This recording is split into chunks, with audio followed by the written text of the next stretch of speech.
We're in round two of the NHL playoffs, and it seems like everyone's pissed off. We had a controversial non-call leading to a game winner, which had the entire bench irate. We got players yelling at themselves, coaches yelling at their own players. The refs certainly aren't safe. And in between all of it, two teams are utterly dominating to the point that we're on the verge of witnessing playoff history. We're in the thick of it now, so let's break down what happened in part two of our round two recap. We start with game two between the Flyers and the Hurricanes. First game was a clinic from Carolina. Typical Hurricane game where they shut you down and outshoot the hell out of you, and it stifled Philly. The game was basically over after the first period, so the Flyers needed a hot start in this one, and so they're going to get on the power play here. They had the worst power play in the league this season, but they need to get it going if they want any chance in this series. They get the entry. It's a broken play that squeaks out to Jamie Drysdale. He comes down Broadway like Madonna, holds, drags, fires.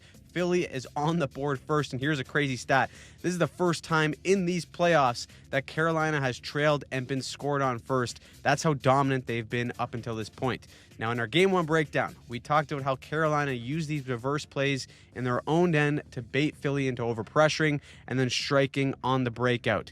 But just minutes after goal number one, Philly does a good job of pressuring down the wall and having close support nearby to force Carolina to play it back down below their net. The difference now, though, is that Philly's F2 is right on him, taking the route to flush him back into traffic up the wall while blocking another rim attempt. You do things right, you get lucky. It takes a weird bounce for Philly's favor. They get possession, it's centered out in front, and it's Captain Couturier to give Philly a 2-0 lead, just shocking Carolina right out of the gate. But good teams, they find a way to respond. Halfway through the first, Carolina gets a power play, the fourth best unit in the NHL, and they're going to catch Philly's diamond a tad over-aggressive at the top. They expose that east-west seam, bada bing, bada boom. Nikolai Ehlers enters the room and hammers one to bring it within one. Now, as usual, Carolina outshot Philly and played their game, but the Flyers did a good job of keeping a relatively low event while Darth Vladar did his thing. 2 stops on a breakaway, both on Robinson. They tried to get in his kitchen too, and he got a little bit heated. He gave Stankoven a spank for running into him, turned him into Spankoven, but Philly held down the fort as much as they could. But midway through the third, Ehlers carves through on the rush, drops to Jarvis, and he beats Vladar to tie the game.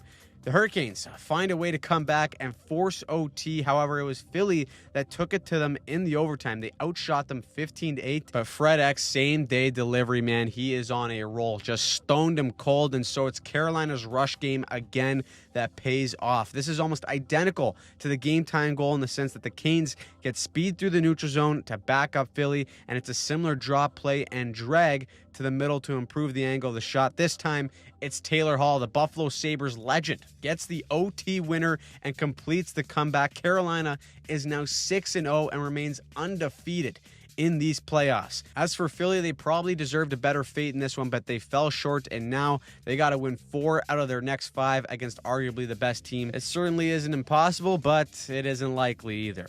Next, we go out west for game 1 between Anaheim versus Vegas. Both teams' offenses got them through round 1. Anaheim pulled off one hell of an upset, knocking out McDavid and the Oilers, while Vegas used their experience and overall heaviness to win the net front battle against Utah. Their depth came up big, but so did their star players, one of them being the noted playoff wizard, Mitch Marner. 3 points in Game 6 against Utah, and we're starting to see him at his best in these playoffs. Marner is a player that when he's on, he is dictating the pace of the game by using his gravitational pull as a playmaker. And he does this through a variety of speed changes, east-west feeds, and delays to open up seams on the ice. And so watch this play early in the second. It's still a 0-0 game. Rasmus Andersson activates as the D to carry the puck through the neutral zone with speed, and he has Marner at the blue line. Now, when Marner gets this puck, he has space for him to assess his options, but upon reception, there's no good passing option just yet. However, he's going to see Howden coming down with speed on the far side, and knowing he's going to drive that far post,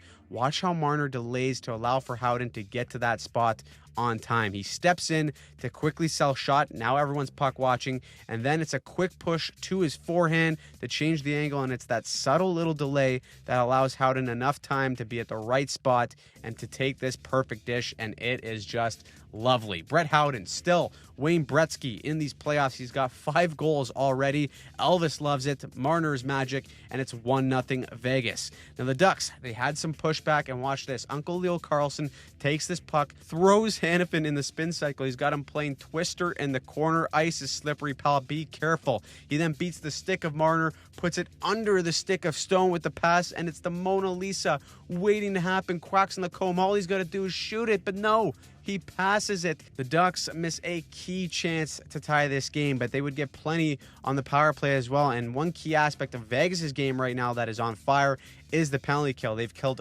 14 straight penalties. They're 19 for 20 in these playoffs, and they kept the Ducks peeper off the scoreboard after they were clicking at 50% in round one against Edmonton. Stanley Cup winning teams usually have one of, if not the best penalty kill, so take that as you will. But late in the third, the Ducks finally break through as Granlund takes the feed from Lacombe and ties this all up. That being said, it wouldn't be the NHL playoffs without a bit of controversy. With 5 minutes left in the third, look at Barbashev here. He's going to dump the puck in, but he doesn't make it to the red line. So this is a potential icing, and there's a race between Lacombe and Eichel. Now, usually, the refs make the calls by the face-off circle, but typically when it's this close, the tie usually goes to the D-man, and it's whistled down for an icing. The Stripes, though, they felt different. They felt Eichel had the step, so they wave off the icing. The Ducks bench is losing it, and that creates a turnover, and it's Barbashev, the cigarette machine, tapping it in to the empty net just a few moments later, and Joel Quenneville is losing it at the refs. He's like, fucking bullshit. The entire bench loses it at the non-call, especially when they got scored on. Quenneville looks like he's going to toss one of his players over the bench in pure rage, but it's all wasted breath because the goal still counts. And guess who airmails the empty netter? It's Mitch Marner. Another 2 points for him. Vegas takes game one, and to me, they've looked like they're just getting stronger and stronger every single game. They're a lot better than Edmonton defensively, so if the Ducks want to find a way to win, they're going to have to find different ways to generate offense. Now we go to game two between the Avs and Wild. First game was indeed crack hockey. Both goaltending and defending were optional as it ended with a score of 9-6 in favor of Colorado. That made the Wild say, we've seen enough. We're going with Philip Gustafsson instead of the Wall of St. Paul himself and Jesper Wallstad. Now, one man who is itching to make his stamp on this series is Nathan MacKinnon, the Nate Dog, and he comes into game one barking. This is the Avs here at their best. Look at MacKinnon going low and slow to support the Avs D. They go up the wall, and now the piston legs start pumping for the Nate Dog. But as he gets this puck from his winger, he sees the Wild pressure, so it's a quick bump back to the wall to beat that man with puck movement. He gets it right back with a full head of steam, and this is what the Avs speed does to teams. He's got tight back pressure that's doing a decent job of forcing him out of the middle, but because he's built up all this speed, the Minnesota D gives him a soft gap to enter the zone. You also have Nature's speed on support that beats the first layer of Minnesota up ice, so this drop back is perfect. He steps in and goes backhand Billy for the Avs' first goal. Colorado is off to an unbelievable start with the lead, and it's gone. Kirill Kaprizov, the Karelianaire himself, before they can even announce the goal, goes top titty on Scotty Wedgwood to make this 1-1. Here we go again with this series being a roller coaster. Then the Avs go on the power play. It was abysmal in the regular season, and it has been so far in these playoffs as they're 2 for 13 coming into this game. Just as bad, though, has been the Wild's penalty kill. I don't know how many damn times I got to say it, but Minnesota just can't stop the down low and across play or the goal line to bumper play with their tendency to get a bit over aggressive up high in the zone. But the Avs force their hand too by spreading out. Look at the space here between Makar and Natchez. That's a lot of ground to cover for that F1 of Minnesota. And once that pass is made, the Wild D in their diamond now has to step up to potentially front that shot and not just let Natchez step in uncontested. He sends it down low to MacKinnon, and because of that pressure play from Minnesota, that temporarily leaves a mini 2-on-1 and the bumper play open. It's a perfect one-touch feed to Landeskog, and the Avs retake the lead. Then Scotty Wedgwood made some big saves to keep this a one-goal game heading into the second, and Colorado again wastes no time. This is what the Avs do so well. They can play any game and they counter so effectively. They know Minnesota wants to try and stretch the ice. They try and do that here with a pass up to the red line, but the Avs D and Malinsky just steps right up to hold that red line and creates a turnover. Avs possession is bumped up right away to the streak and support, and it's a rush opportunity, and Nick Waugh, the Leafs legend makes this 3-1 Avalanche. On to the third we go, where the Avs get another power play with 6 minutes left to bury this game. And again, they're going to expose Minnesota with movement and this spread formation.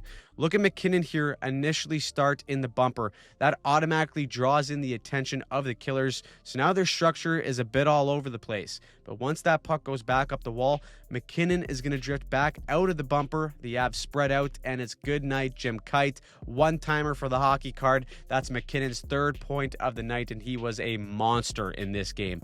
Not only offensively, but defensively as well. He was making plays all over the ice and absolutely trucking guys. It's very clear that Nate is still not over the Olympics and getting a stuffed Webkin for finishing second, so he rocks Boldy into the wall. He wasn't feeling too great after that, and then Quinn Hughes tries to activate the twinkle toes on McKinnon, and he just says, get that garbage out of here, take a seat. The Nate Dogg was dominant in this game.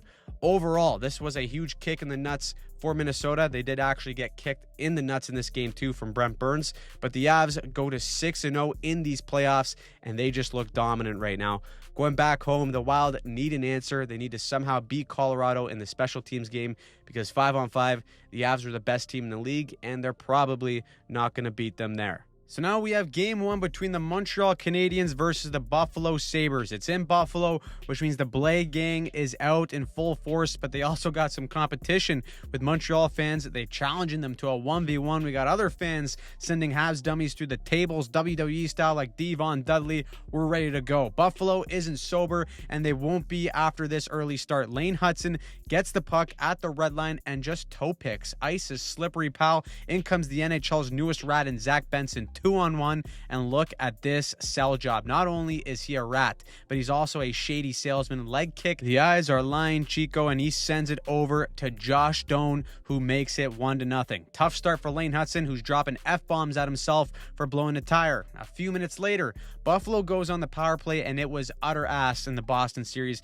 It was clicking at just 4%. That's no bueno, but sometimes when you work hard, you get the bounce, and when you're due, this is the kind of 50-50 puck that goes in your favor. It's in the middle of the slot, and Josh Doan again finds himself in the middle of something good for Buffalo. What a pickup he's been for the Sabres. Just an absolute bull. Wins this battle, funnels it towards the net. It takes a nice bounce, and just like that, the Sabres are up 2-0 on Montreal. But then the Habs get a power play of their own. Lots of ways this unit can pick you apart. One of them being through the deception of the rookie Ivan Demidov, the demigod they call him. And really, this is a simple play, but the tiniest of details matter in buying the space. He's going to get the puck here on the half wall, and off of his first touch, his entire body language indicates that he's going back up to the point to Caulfield. He wants to sell this because if he can get the Killers and this defender in particular to drift a little bit higher in the zone, it opens up that down low play. Sure enough, he pulls the D out just enough, then throws a no-looker to Slavkovsky,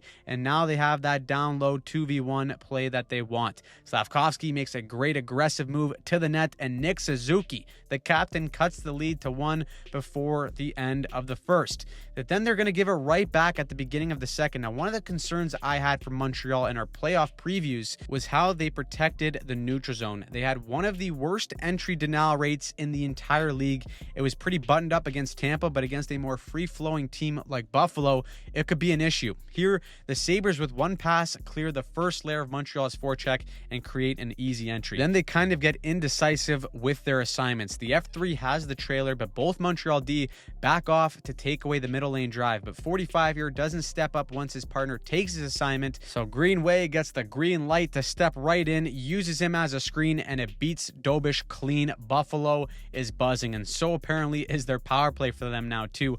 Byram then steps right in, goes top bunk on the peeper to make this 4-1. The Sabres have 4 goals on 8 shots in this game, and here's a little stat for you that'll make you sick if you're a Lightning fan. Tampa, in almost 200 minutes and 102 shots, scored only 4 goals against the Habs in their last 3 games of that series. The Sabres scored 4 goals in under 30 minutes and only needed 9 shots. That's hockey, fellas, and sometimes it ain't fair. But the Habs had a good response. Kirby Dach, the Doc Ness monster, goes to the school of Ovi, comes in on Dobish all himself. First attempt is stopped. Second, as he's falling down, bats it in while he's behind the net and chips it past Lyon. That makes it 4-2 going into the third, but the hockey gods wanted their payment after that Game 7 win against Tampa. Montreal outshot Buffalo 11-1 in the third, but nothing finds a way in, and the Sabres take a 1-0 series lead. Next is Game 2 between Vegas and Anaheim. The Ducks felt like they got rinsed with a non-icing call after Game 1, and so they came up with a bit of spice early on here. They outshot Vegas 13-3 in the first, but Carter Hart shut the door to keep this at 0. So let's jump into the second period, and we said after Game 1 that Anaheim needed to find different ways to generate offense other than relying on their rush or counterattack, and this right here is textbook. Coach's wet dream, we call this. They dump it in, and Jeffrey Veal, he's the Timu Solani, gets in on the forecheck as the F1. He's coming in for blood. So the Vegas defender's like, I don't want any of that smoke. I'm going to reverse this puck as fast as I can. But the Ducks F2 impaling is right on top of that Vegas support, and it's all elbow grease from here. He out hustles the D to play it back down low. It goes back to Timu Solani and Jeff Veal. He centers it out in front, and it's the rookie Beckett Seneca with the finish to make it 1-0 for the Ducks. Quack, quack, how are ya? That's how Anaheim has to penetrate Vegas. On to the third, where Uncle Leo Carlsson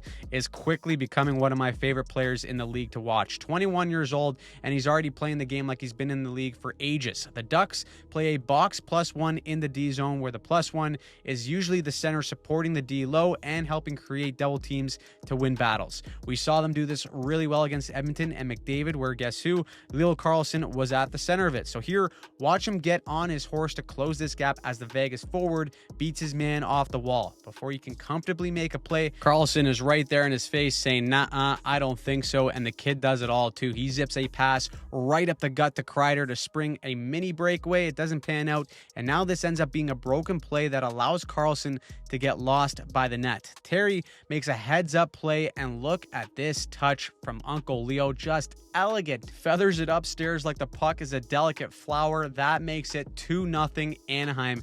Vegas is doing everything they can just to get one here. It's panic at the disco in front of Anaheim's net. The puck squirts out to Eichel. Dostal's like a fish out of water. Wide open cage, and Mikael Granlund out of nowhere. Leg save, kick save, and a beauty. Legolas, just every Duck willing to go balls to the wall to keep the puck out. They add the empty netter. Lucas Dostal had an unbelievable game. He gets his first shutout of the season, and it's gone. They let Mark Stone tip the puck in with 6 seconds left. Absolutely brutal. Everyone on the Ducks is mandated to buy Dostal a beer after that. Ducks take it 3-1 and go back home with the series all tied up. Then it is on to Game 3 between Carolina and Philadelphia. Philly is back home, and if they go down 3-0, this series is pretty much curtains. It is imperative they score first here so they don't have to chase the game, and 2 glorious chances right out of the gate. First, Konechny in all alone, post. Then minutes later, Porter Martone's turn, and then he rings it off the iron to set off the bells of St. Mary. The Flyers can't get a break. The issue for them, though, is special teams. Late in the first, Carolina gets a power play, and it's Jordan Staal, the big caboose net front, sees the puck coming off the backboard and then swats it in to make it 1-0 Hurricanes. Just a vibe killer for Philly, but the next shift, they look for a response. The rebound pops out to wrist the line, and he comes barging down the freeway with a can-and-half slapper. It squeaks through Freddie. It's going, and then Jacob Slavin. This guy stops natural disasters from happening. That's how reliable he is. He yoinks this right off the goal line. Holy, Philly cannot get any closer, and they're still down by 1, and frustrations are starting to boil over for the Flyers. Rick Tocchet starts getting into it with Trevor Zegras, saying, don't worry about it. Everything else is fine. Just stay calm, keep your composure, and play the game. Zegras is like, don't yell at me, bro. I'll come out and I'll take care of this. So look at this shot. This is Doit to his feet. He gets his hands far out from his body and gets all of this one to get Philly on the board. Huge goal, and the Flyers get an unbelievable opportunity to take the lead by going on the power play right after, but they are just so bad on the peeper. It's a face-off to start. Carolina just outdogs Philly to poke the puck out, and all of a sudden it's a 2-on-1, and they let in a shorty. Jesus, boys. Get your shit together. That just destroyed all the momentum Philly had. They even got a 5-on-3 after because Rod the Bod was absolutely losing it on the stripes. The Flyers, though, they just flat out stink on the power play. And then the third, special teams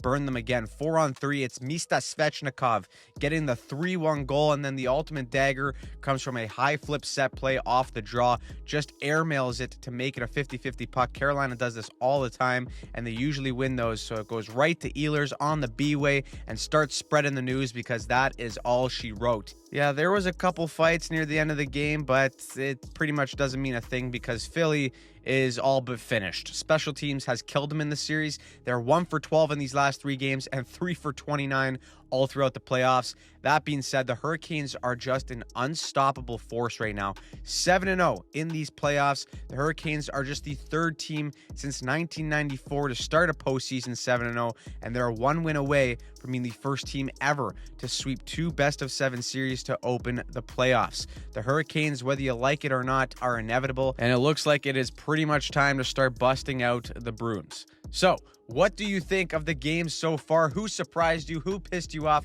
Let us know in the comments down below. Also, if you're a big audio listener, we're officially on Spotify now, so you can check that out by clicking the link in the description. And if you want to stay up to date on everything with the NHL playoffs, subscribe to the channel and turn on notifications so that you don't miss a single thing.